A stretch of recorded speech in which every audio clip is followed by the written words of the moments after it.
I think for me, including this morning, my kids saw a very imperfect version of their old man. Yes. And Yes. like Yeah. how knowing those parts of me, I often hear from moms who are quick to say, I'm a terrible mother, blah, blah, blah. And Yeah. I'm like, Yeah. yes, you're imperfect as I am. Yeah. Yeah. Words of hope on that part of it. Yep. Like, Okay. because Yeah. it's not a challenge to be like Jesus incarnate, fully man, fully God. Yeah. Yeah. Yeah. Yeah. I mean, if we were perfect, we wouldn't need Jesus, right? Like we need Jesus because we are sinful people. And so, it's so funny you asked that, Adam, because the first step in our Faith Beyond Youth Group book is to rebuild trust. The second step that Brad Griffin and Jen Bradbury, the two co-authors of the book, as well as our research team, is to model growth, to model growth. And what was fascinating, again, when we spent time with actual young people, Whoa. is sure, they want to see us talk about the victories we're experiencing through Jesus. Like they do want to hear that.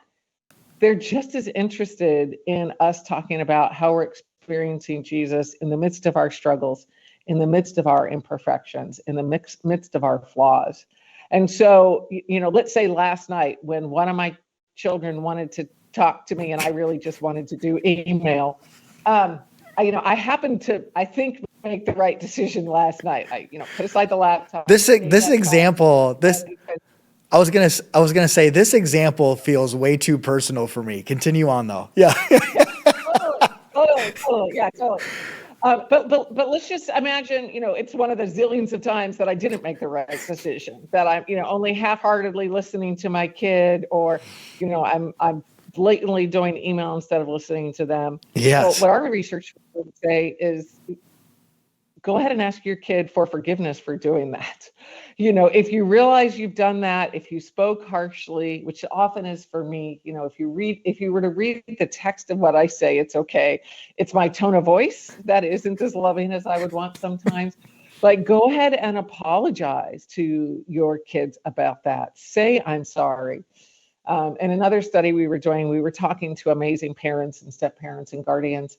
And so we had set up all these interviews with adults around the country, and we called one of them, and he said, "Oh, I don't even feel like I should be talking to you." He said, "I've had to apologize to all three of my daughters in the last 48 hours."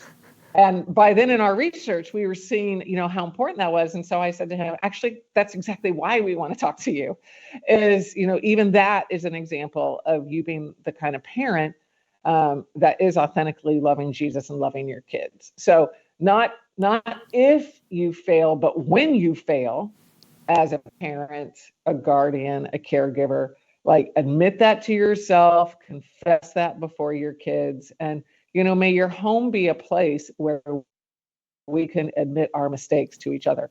One of the early, out of our research, one of the early dinner time questions that my husband and I would have with our kids, especially when they were elementary and middle school, is, what mistake did you make today? Oh. Because we wanted our home to be a place where we could talk about mistakes. And one of my kids, like, she loved tracking my mistakes. And so, if I couldn't think of a mistake, she'd come with like a list of mistakes I had made that day. Gosh. And we would laugh about that. And sometimes I'd have to ask my children over dinner for forgiveness for, again, spoke to them, tone of voice, being impatient, being distracted, etc. So, being quick to ask for forgiveness, we see is a way to help build long-term faith in our kids. Hey crew, it's Adam from The Conversation. I'm so glad that you've tuned in to this episode.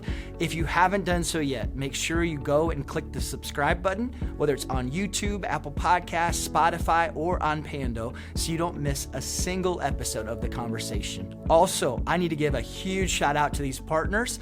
These partners help make this episode of The Conversation possible. They're organizations that I know and trust, that I want you to know about as well. Have a great rest of your day.